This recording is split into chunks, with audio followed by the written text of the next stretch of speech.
You really can't work with people like that, because if I criticize your work, it doesn't mean I criticize you. And to have to babysit your feelings, when I don't have time to babysit your feelings, I need you to correct the problem and go back to work. It's not personal. No matter how blessed you've been, no matter how successful, no matter how accomplished, no matter how healthy, no matter how fruitful you are, somewhere in your life, you are either being attacked or about to be attacked in some area of your life. And God says, I'm going to bless you, but you've got to dress for the battle while you receive the blessing. With every blessing, there is a battle.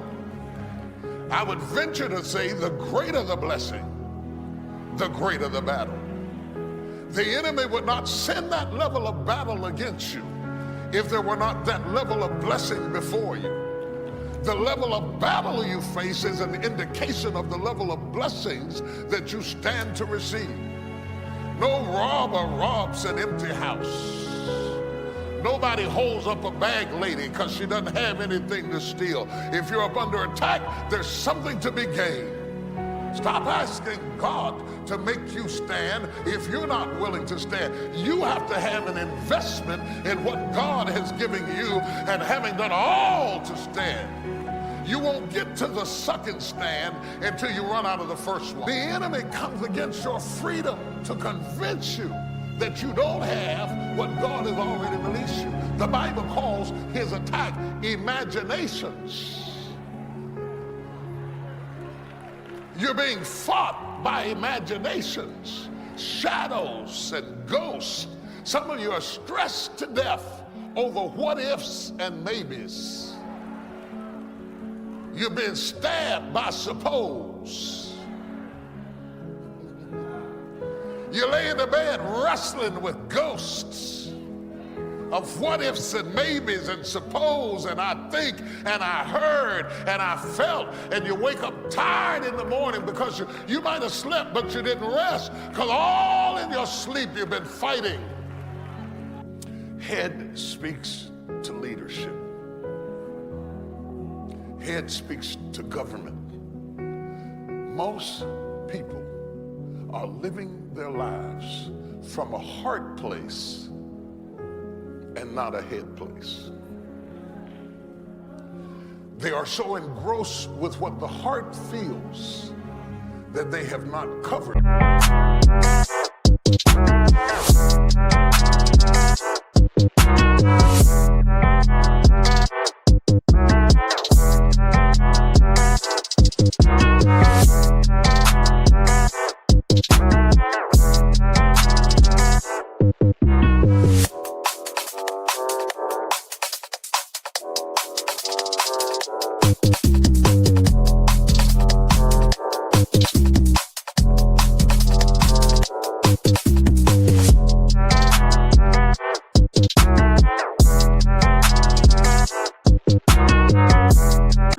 What the head thinks.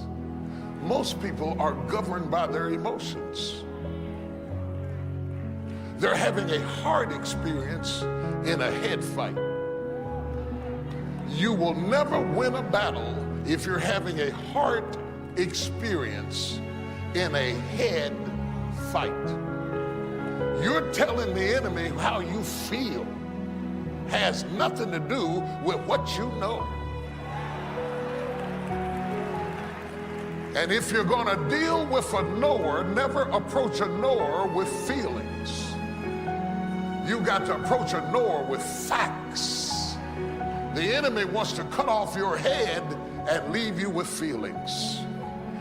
Real decisions that move your life along are not coming out of your emotions.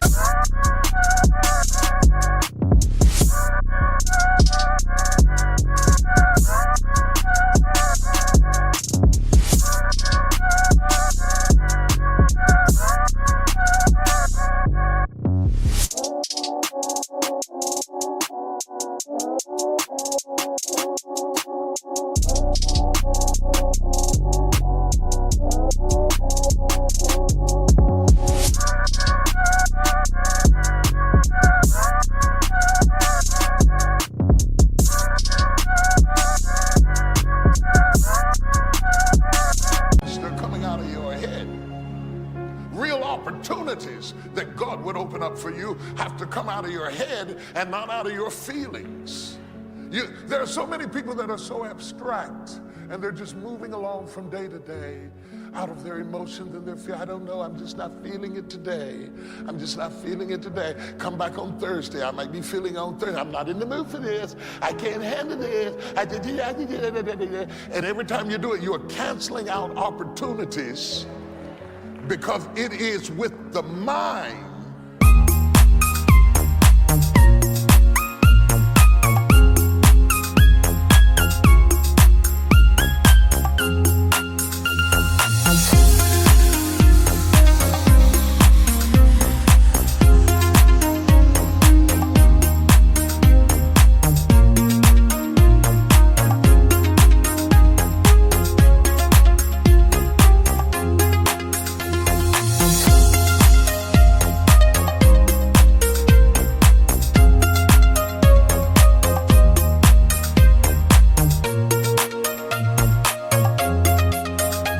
that we serve the Lord.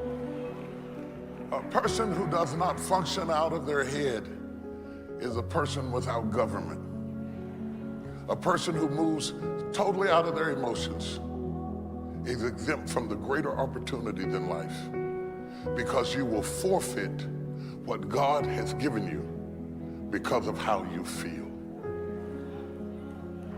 God did not promise you that your feelings would line up with the facts. How many of us are living a headless life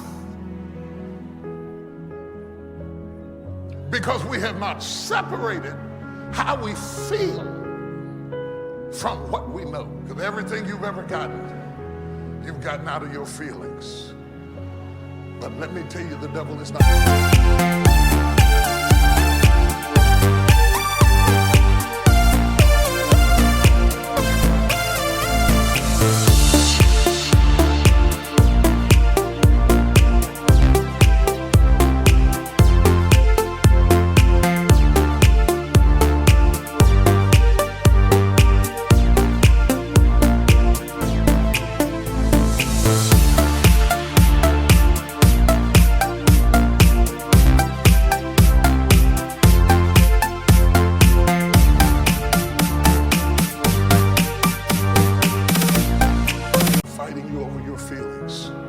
He is fighting you over your head.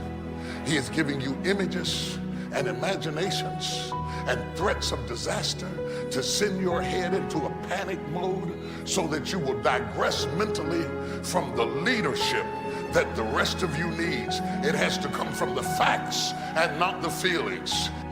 Whatever you do, don't lose your head.